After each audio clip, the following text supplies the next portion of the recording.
গাজা উপত্যকায় পোলিও মহামারী ঘোষণা করেছে হামাস নিয়ন্ত্রিত স্বাস্থ্য মন্ত্রণালয়।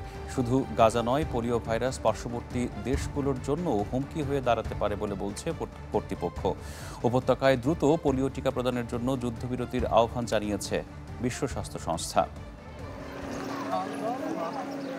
গাজাবাসীর জীবনে নতুন আতঙ্ক পোলিও।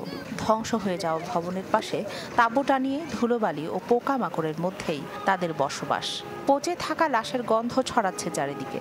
খাদ্য সংকটের সাথে যোগ হয়েছে বিশুদ্ধ পানির চরম অভাব ও ক্ষতিকর পয়ঃনিষ্কাশন ব্যবস্থা। এতে দ্রুত বাড়তে শুরু করেছে চর্মরোগ।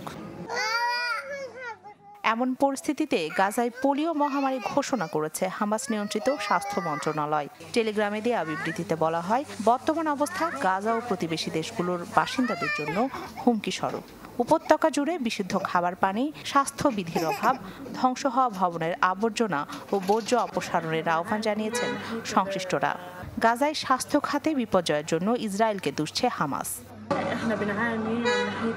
আমরা গাজায় যেভাবে বসবাস করছি তাতে পরিষ্কার পরিচ্ছন্ন থাকার কোনো পথ নেই। শিশু থেকে বয়স্ক সবারই একই অবস্থা। এভাবে কি বেঁচে থাকা যায়? যুদ্ধের কারণে আমরা পদে পদে দুর্ভোগ পোহাচ্ছি, প্রতিদিন মারা যাচ্ছি।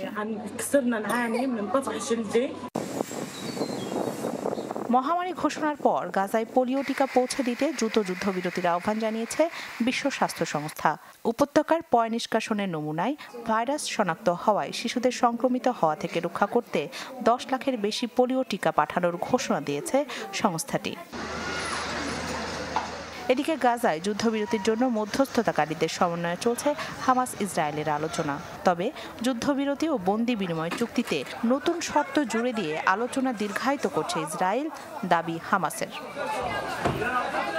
রাখি জেসমিন, চ্যানেল 24।